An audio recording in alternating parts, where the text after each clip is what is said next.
800조입니다. 800조. 기사 같이 보시죠. 삼성 450조, 현대차 125조, 투자 총력전이다. 라는 겁니다. 아까 일면서 살짝 말씀을 드렸죠. 이재명 대통령 어제 오후에 7개 그룹 재계와 다 총수들과 같이 한 자리에 만났습니다. 만난 자리에서 사실 이게 팩트시트가 발표가 되고 처음으로 만난 자리인데 해외 투자 말고 국내 투자 좀 해주세요 라고 얘기하는 이재명 대통령한테 재계도 사상 최대의 국내 투자로 화답을 했습니다. 직접 보고 오실까요? 3분 늦을 것 같아서 가끔히 죄송하다는 말씀드립니다. 걱정되는 측면들이 있죠. 혹시 대미 투자가 너무 강화되면서 국내 투자가 줄어들지 않을까? 그런 걱정들을 하는데 그 걱정들은 없도록 여러분들이 잘 조치해 주실 걸로 믿습니다. 향후 5년간 매년 6만 명씩 국내에서 고용을 하겠습니다. 지역 균형 발전 말씀하셨는데 저희가 짓는 AI 데이터 센터는 수도권 이외 지역에 짓는 걸 원칙으로 하겠습니다.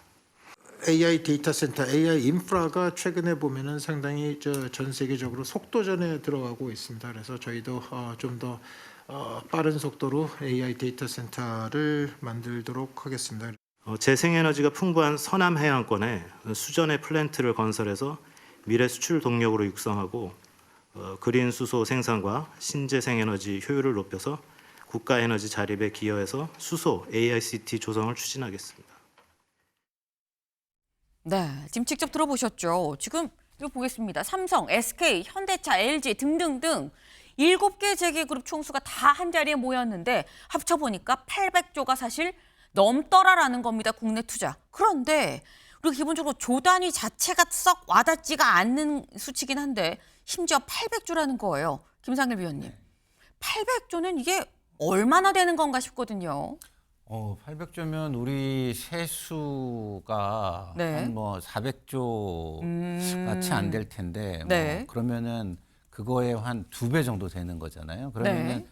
세수라는 건 뭐냐면 우리 전 국민이 가져오는 이익의 특정 퍼센트 뭐 10%면 10%에서 네. 한 35%면 35%까지 뭐 이렇게 그런 걸 다 합쳐가지고 걷어들인 돈이 그만큼인데 그거에 뭐 한 2배 정도니까 어마어마한 돈이죠. 그리고 우리가 한 분야를 집중 투자해가지고 살린다 그럴 때 우리가 뭐 1조, 2조 뭐 이런 식으로 얘기하잖아요. 네. 그런 거를 감안한다면 전체적으로 인프라를 까는 것부터 시작해가지고 최종 생산하는 단계까지 R&D를 포함해가지고 그 굉장히 집중적인 투자를 하겠다라는 것입니다. 5년간. 그러면은 그 분야는 생태계 자체가 만들어질 수 있는 돈의 규모라고 보시면 저는 될 것 같아요. 그래서 네. 어마어마한 돈을 투자한다는 건데 근데 저는 이제 이런 우려는 좀 드리고 싶어요. 그동안 많은 재벌 총수들이 본인들의 사법 리스크가 있을 때마다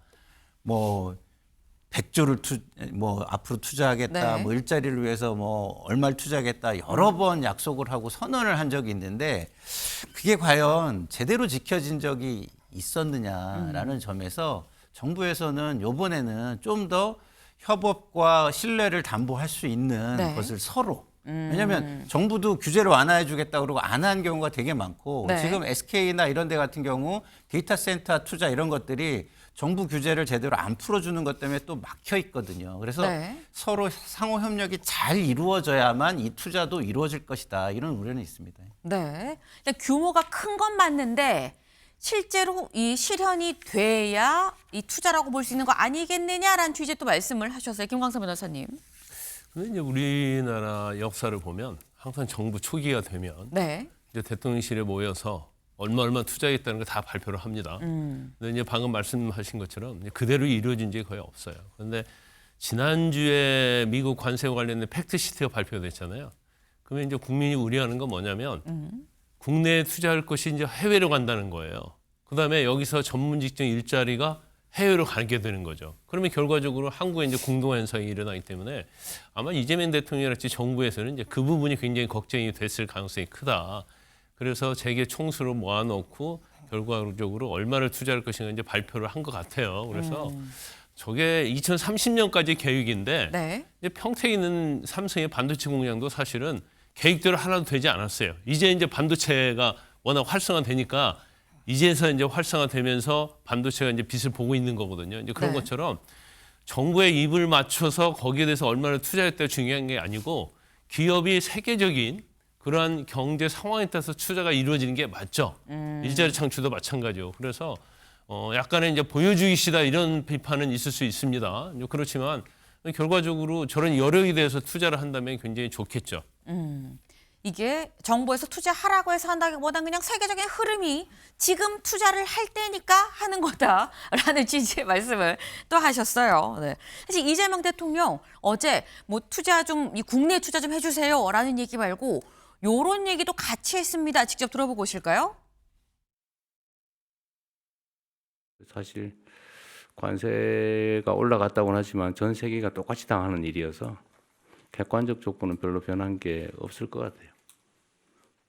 학력고사 어려워졌다고 뭐 등수가 바뀌는 건 아니다. 어려운 건 다 똑같이 어렵고 쉬우면 다 똑같이 쉬운 거 아니냐 그렇게 생각하면서 제가 세금 깎아달라 이런 얘기는 별로 안 좋아하긴 하는데 저는 그런 생각이 가끔 들거든요. 세금을 깎아가면서 사업을 해야 될 정도면 사실 국제 경쟁력에 문제가 있다. 제일 큰 게 규제 같아요. 예를 들면 규제 완화 또는 해제, 철폐 중에서 가능한 거가 어떤 게 있을지를 실질적으로 좀 구체적으로 지적해 주시면 제가 신속하게 정리해 나갈 겁니다. 뭐든지 할 수 있는 건 다 할 테고. 네, 이재명 대통령 지금 규제를 좀 해제를 할 부분은 얘기를 해달라 풀어주겠다라고 얘기를 하면서 이런 얘기를 하죠.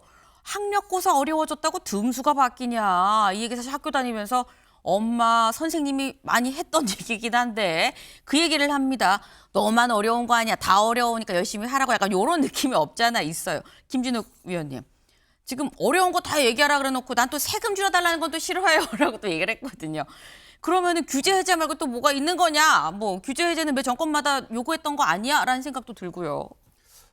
그런데 그 정권마다 요구했다고 하더라도 이 규제 완화와 관련돼서 예전엔 이 그 규제 전봇대까지 다 뽑는다 이런 표현도 나오지 않았었습니까? 네. 어쨌든 어떤 정부든 이 기업이 기업 활동을 하기에 좋은 환경을 만들기 위해서 다 노력은 하겠습니다만 그것이 구체적이고 실질적으로 이루어지는가 하는 부분은 또 별개의 문제고 이재명 대통령께서 어제 기업인들과의 이런 간담회를 통해서 네.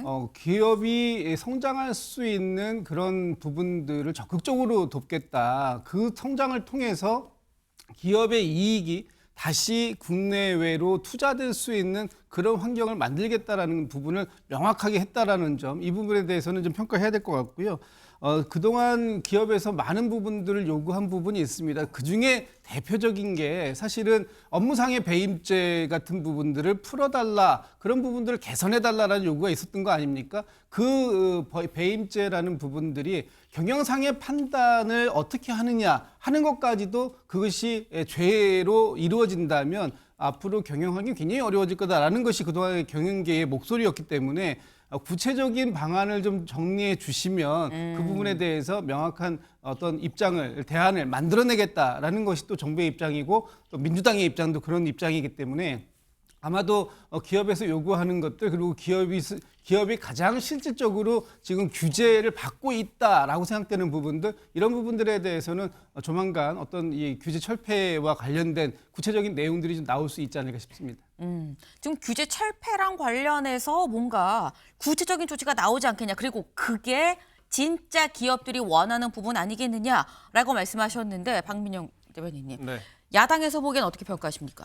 일단 학력고사의 비유를 하셨잖아요. 네. 이재명 대통령의 말 자체가 선의에 기대했다라고 저는 생각은 하지만 저 어폐가 있다고 생각을 합니다. 왜 그러냐면 상대평가라고 하면 똑같이 힘들어졌기 때문에 그런 말이 가능하겠지만 지금 절대평가 상황인 거거든요. 마찬가지로 우리 기업이 미국에 수출을 할 때 15% 관세 부담을 짊어지게 된 것은 사실이라고 하는 겁니다. 더군다나 상대적으로 봤을 때도 우리나라는 한미 FTA가 무력화가 됐기 때문에 네. 2.5% 추가 관세를 매는 것과 다르지 않다라고 저는 생각을 하거든요.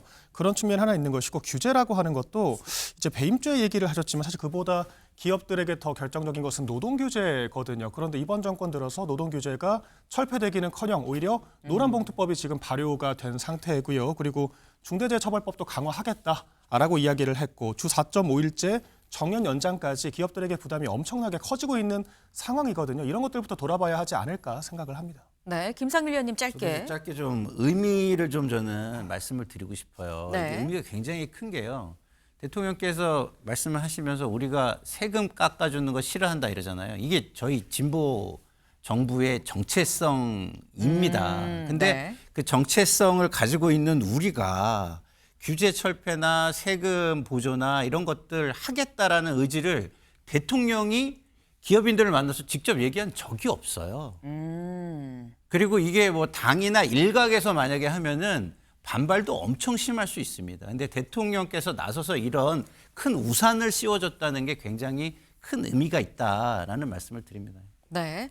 진보 정권의 정체성인 세금 깎아주는 건 없다. 그런데 그런 얘기를 하면서도 오히려 명확하게 대신 규제는 풀어줄게라고 굉장히 좀 획기적인 얘기를 했다라고 봐야 된다. 그게 의미가 있는 거다라고 콕 집어서 또 말씀을 해주셨습니다. 모든 거는 기업의 약속도 대통령의 약속도 약속이 지켜질 때 열매가 열릴 수 있는 거겠죠.